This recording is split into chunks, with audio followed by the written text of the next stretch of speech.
프로그램 4-20, 21 아래 코딩을 한국어로 설명해 달라고 클로드 AI에게 이렇게 부탁을 해 두었습니다. 클로드 AI가 확인하는 동안 잠깐 오늘은 코딩을 먼저 봤으면 좋겠습니다. 왼쪽에 코딩을 한번 확인해 보도록 하겠습니다. 오늘의 프로그램은 관계 연산자와 비교하는 방법을 보여주고 있어요. 자, include iostream using namespace std, int main, carry, ch.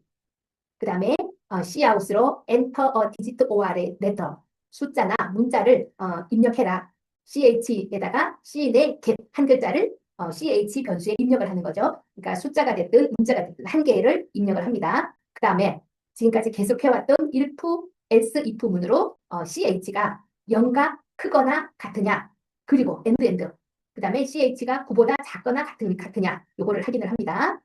자, 여기에 숫자지만 땡땡 요걸 확인하는 것도 좀 확인해 주시고요. 그 다음에 ch가 0보다 크거나 같고 ch가 9보다 작거나 같으면 두 가지 수를 다 만족하면, 즉 0에서부터 9 사이면은 너는 디지트네 라고 알려주고, 그 다음에 ch가 a 문자 대문자죠. 대문자보다 크거나 같고 ch가 z보다 작거나 같으면 and a에서부터 z까지 숫자가 나오면 너는 레터네 대문자 레터네 라고 알려주고, 그 다음에 소문자 a에서부터 z까지 그러면 너는 소문자구나. 그리고 이 모든 것도 아니면은 너는 디지트나 오나 레터가 아니다 라고 하는 것을 요 코딩에서 보여주고 있어요. 그렇다면 오늘 클로드 AI는 어떤 얘기를 할까요? 요 코딩을 머릿속에 기억하면서 클로드 AI가 알려주는 것을 한번 보도록 하겠습니다. 자, 이 프로그램은 문자를 입력받아 그것이 디지트, 숫자인지 대문자인지 소문자인지를 판별하는 프로그램입니다. 그 다음에 문자 입력 부분에서 캐릭으로 ch 변수를 만들고요. ch에다가 신get 앞에서 했던 것이 기억나네요. 캐릭 타입 변수 ch에 문자 한 개를 저장을 합니다. 그 다음에 신의 get 공백이나 엔터를 포함한 어떤 문자든 입력을 받습니다. 그 다음에 문자 판별 if else 구조로 ch가 0보다 크거나 9보다 작거나 같은 and. 자, 숫자를 판별하는데 문자가 0과 9 사이에 있는지를 확인합니다. ASCII 코드에서 0에서 9는 연속된 값이므로 범위 비교가 가능하다고 알려주고 있습니다. 그 다음에 여기서는 대문자 판별, 문자가 A에서부터 Z 사이에 있는지를 확인을 합니다. A에서부터 Z까지. 그리고 ASCII 코드에서 A에서 Z는 또한 연속된 값입니다. 그러면은 uppercase letter라고 알려주고요. 여기는 소문자, lowercase letter. 소문자를 판별해서 문자가 A에서 Z 사이에 있는지 확인, ASCII 코드에서 A, Z는 연속된 값입니다. 자, 그리고 이거는 너는 숫자도 문자도 아닌 경우, 특수 문자나 공백 등등이 나오면은 얘는 너는 아니야 라고 이렇게 알려주는 프로그램입니다. 자, 한번 우리 여기서 컴파일을 한번 해볼까요? 여기서 일단 핵심 개념은 문자를 관계 연산자, 크거나 같거나 작거나 같은 것, 요거를 비교할 수 있다는 것을 오늘 여기에서는 보여주고요. C++에서 문자는 내부적으로 ASCII 코드 값으로 저장되기 때문에 숫자처럼 크기 비교가 가능하다는 걸 기억하면 좋겠습니다. 여기서 하나만 한번 컴파일 한번 해보도록 하겠습니다. 자, 컴파일을 해보면 어떤 숫자를 한번 넣어볼까요? 자, 일단은 90이라는 숫자를 한번 넣어볼게요. 여기서 원하는 거는 0부터 9까지지만 90을 한번 넣었으면 어쨌든 넣어서 한번 확인을 해볼게요. 뭐라고 나오는지. 이렇게 하면 너는 디지트야 라고 나와요. 왜 90인데 90이 0부터 9 사이에 있는 게 아닌데 앞에 있는 한 글자만 인식하니까요. 신 계시니까요. 자, 이거를 기억하면서 그 다음 코딩으로 한번 넘어가 보겠습니다. 자, 두 번째 코딩도 비슷한 내용인데요.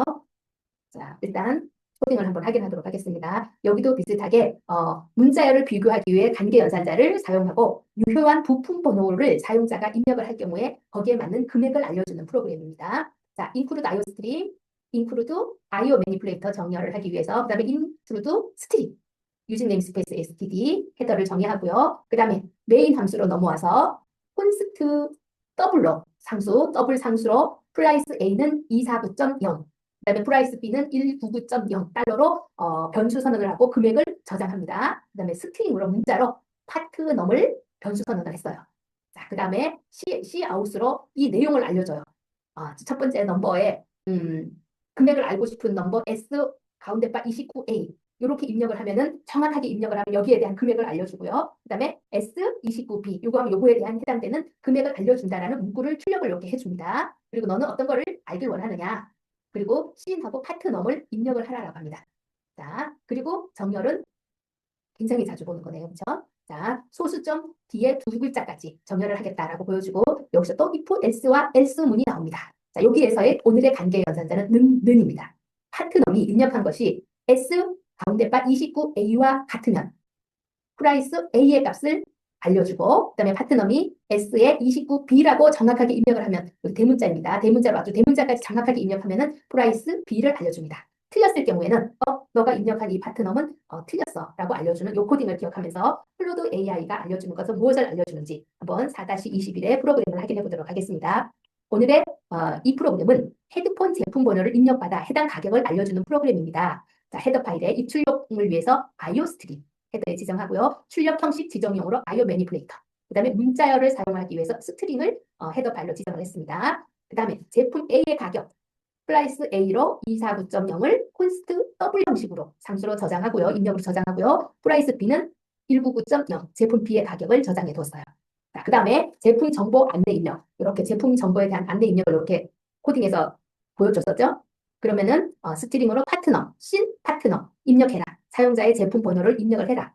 그러니까 사용자에게 두 가지 제품 옵션을 이렇게 보여줬죠. 보여주고 제품 번호를 문자열로 입력을 받습니다. 이거 스트링 파트너로. 그 다음에 출력 형식은 Cout, 픽시드, 스트로크 포인트, 세트 프리시션 2. 고정 소수점을 표시하고요. 쇼 포인트, 소수점을 항상 표시하고 소수점 두 자리까지 표시해라. 예를 들면 249.00 이런 식으로 출력하라고 알려줍니다. 그 다음에 제품 번호 판별 및 가격을 출력하는데 만약에 파트너, 내가 입력한 것이 파트너 스트링으로 입력한 것이 S29.29A면 정확하게 대문자까지 다 정확하게 맞아 이것이 입력이 되는 것이 같으면 프라이스 is는 프라이스 A다. 프라이스 A 249.00 이렇게 나오겠죠. 그 다음에 요것이 아니라 S의 29B로 내가 입력을 하면 얘는 프라이스 B 199.00 이렇게 나오겠죠. 이 두 가지 중에 틀린 거라면은 is not valid part number다. 틀렸어 라고 알려주겠죠. 여기서는 문자열 비교 연산사 는을 사용하여 입력된 제품 번호를 확인합니다. 유효한 제품 번호라면 해당 가격을 출력해주고 유효하지 않으면 오류 메시지를 출력합니다. 자, 여기서의 핵심 개념은 이 프로그램은 문자열도 관계 연산자로 비교할 수 있다는 것을 보여주고 있어요. C++의 스트링 클래스는 문자열 비교를 쉽게 해주며 특히나 대소문자를 구분하여 정확히 일치하는지를 확인합니다.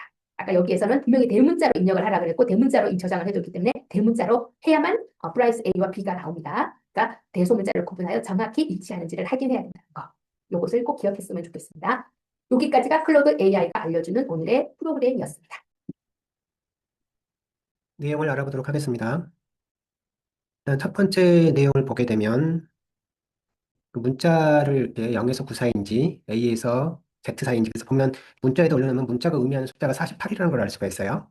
0 같은 경우는 그다음 9 같은 경우는 57이고요. 그 다음에 대문자 A는 65, 90, 소문자는 97, 그 다음에 이렇게 되어 있어요. 여기서 이 부문이 작동을 하기 위해서는 전제 조건이 있습니다. 어떤 전제 조건이냐면 어떤 문자 셋이 있어요. 이 문자 셋을 가져와서 우리가 가져다 쓰는 거잖아요. 이렇게 표시를 하는 건데 이럴 때 이 문장이 정상적으로 작동하기 위해서는 0 다음에 1이 있고 이런 식으로 쭉 해서 붙어서 끝까지 숫자가 연이어 있어야 된다는 조건을 만족해야 이 부문을 쓸 수가 있는 거예요. 여기도 마찬가지입니다. 이 대문자하고 소문자를 비교해보면 대문자가 좀 더 작은 숫자였죠. 대문자가 이런 식으로 해서 Z까지 순서대로 있어야 이 부문이 작동하는 거예요. 소문자도 마찬가지고요. 그래서 이 스택 문서에 보게 되면 이 문자셋에 대한 언급을 합니다. 문자셋을 언급할 때 문자셋을 구성할 때 여기 있는 숫자들이 연이어 있어야 된다. 매 문자 0이 오고 그 다음 연이어서 와야 된다. 대문자 A가 오고 연이어서 대문자가 순서대로 와야 된다. 이런 조건들이 있어요. 그 조건에 기초해서 이 구문을 작성하는 겁니다. 그래서 이 구문을 보고 일단 의문을 갖는 게 실은 필요해요. 진짜 0 다음에 1이 있을까? 이런 조건을 만족하지 않으면 이 부문이 아무 의미가 없거든요. 그래서 이런 전제 조건 위에서 작동하고 있다는 것을 이해할 필요가 있습니다. 실제 스펙 문서에 이 부분이 언급이 되어져 있어요. 어떤 식으로 문자셋을 구성해야 되는지에 대한 내용을. 다음 두 번째 예제를 보도록 하겠습니다. 두 번째 예제는 보니까 스트링을 가져와서 이게 보니까 노이즈 캔슬링에서 이어폰 관련되는데 이어폰이 노이즈 캔슬링하는 이어폰이 있고 그다음에 무선 이어폰이 있나 봐요. 가격은 노이즈 캔슬링이 거의 뭐 2배 정도 좀 더 비싸죠. 뭐 이런 식으로 되어 있는데 파트 관련 제품에 대한 그 파트 넘버를 입력받으면 관련돼서 내용을 그 이품을 통해서 출력을 하는 가격을 출력하는 형태로 구성이 되어져 있어요. 이럴 때 얘는 우리가 그냥 예를 들어 스트링이라는 변수를 가져와서 여기서 읽어드리잖아요. 이 부분을 한번 알아보도록 하겠습니다. 여가 C인 키보드로부터 입력된 값을 파트넘이라는 스트링에다가 넣는 과정이에요. 과정을 가서 보게 되면 이런 식으로 오퍼레이션이 되어져 있어요. 그래서 첫 번째 값이 스트링이고 그다음 그 C인이고 두 번째 있는 값이 뭐 스트링이라고 보시면 됩니다. 그런데 내부 쭉 가다 보면 이런 내용들이 나와요. 이 부분 같은 경우는 앞에 만약에 스페이스바가 있으면 일단 지우고 시작하는 게 요 부분에서 그런 작업을 해요. 요거는 일단 예를 들어서 입력 받을 때 샘플을 돌렸을 때 만약에 이 스페이스바를 띄고 S 29A라고 해도 정상적으로 각이 출력이 되거든요. 스페이스바를 넣어도. 이 앞에 있는 스페이스바를 지우는 효과를 갖는 것이 요 구문이에요. 요 구문이 그 지우는 작업을 합니다. 그러고 난 다음에 뭐 내부는 뭘 알 수는 없지만 쭉 작성되어져 있어요. 그래서 여기 보니까 그 맥스 사이즈라는 것도 있네요. 그 맥스 사이즈를 구합니다. 그런 다음에 이 맥스 사이즈가 그 키보드에서 입력된 상태에서 엔터를 누르잖아요. 엔터를 누를 때 그 실제 입력된 값에 대한 최대 사이즈를 구하나 봐요. 그만큼을 구한 다음에 어떻게 하냐면 이 값을 가져다가 보면 여기 사용하는 것이 보니까 그냥 스트링의 맥스 구하고 사이즈 구하네요. 그런 다음에 그 사이즈만큼 뺑뺑 돌면서 이제 체크를 하네요. 그 문자 하나씩 하나 체크를 해요. 그래서 만약에 더 이상 읽을 게 없으면 끝나는 거고, 그다음 스페이스 바면 역시 브레이크가 옆에서 두 개 다 걸리잖아요. 그러니까 스페이스 바가 있으면 분류에 나오는 거. 그렇지 않으면 그 스트링에다가 하나씩 문자를 넣는데 이게 to character type에서 character type로 바꿔서 넣잖아요. 메타라는 녀석을.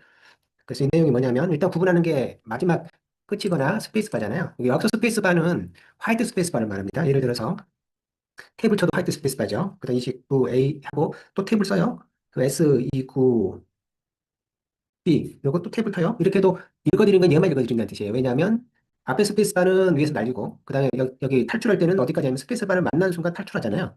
그러니까 결국은 입력하게 되면 엔터 치게 되면 이 동일한 결과가 나오는 거예요. 여기서 쭉 계속 읽어가는 것이 아니라 스페이스를 만나는 순간 탈출을 하기 때문에 좀 그런 내용이에요. 그리고 여기 보면 그 메타라는 용어가 등장을 하는데 우리가 보이는 예를 들어서 A라는 이런 문자가 있으면 이 문자를 표현할 때 그대로 표현하는 것이 아니라 이 문자가 예를 들어서 255개의 문자가 있다. 그럼 255를 담을 수 있는 어떤 수가 있고 그 수를 이 수를 그러면 0에서부터 255로 표현할 수 있는 그 값을 쓸 거야. 캐릭터가 이만큼 표현하니까 했을 때 실제 캐릭터가 이 정도 표현하지만 실제 프로그램 짤 때는 0에서 255를 쓰지 않거든요. 좀 더 큰 예를 들어서 0에서부터 1000 사이 값을 표현하는 데다가 요 이렇게 해서 그 문자를 표현하게 돼요, 내부에. 그래서 요 기존에 있는 캐릭터를 담을 수 있는 것보다 좀 더 큰 형태로 해서 표현하게 되는데 요 부분 이 타입을 뭐라고 하냐면 이걸 메타 타입이라고 불러요. 이거를. 그래서 메타 타입으로 부르는 이유는 뭐냐면 예를 들어서 문자에서 그 문자가 더 이상 입력이 안 됐다는 걸 표현할 수가 없잖아요. 그래서 0부터 250까지 쓰는데 여기다 다 문자를 발급을 했단 말이에요. 근데 그 문자 중에 더 이상 입력된 게 없어요라는 문자가 없잖아요. 그 표현할 방법이 없단 말이에요. 그래서 이렇게 기존의 문자에다가 뭔가 의미적인 거를 좀 더 추가를 해야 되는 상황이 발생하는 걸 고려해서 좀 더 큰 형태의 타입에다가 문자를 매핑해서 표현하게 됩니다. 그래서 이 좀 더 큰 타입을 메타 캐릭터 또는 메타 타입 이렇게 불러요, 부르기를. 그래서 그 내용입니다. 그래서 실제 연산은 메타 타입으로 연산을 다 하고 난 다음에 집어넣을 때는 숫자로 바꿔서 탁해서 집어넣어 주는 거예요. 그래서 이게 메타라는 용어가 등장하는 이유가 여기 있습니다. 자, 오늘은 여기까지 배우도록 하겠습니다. 수고하셨습니다.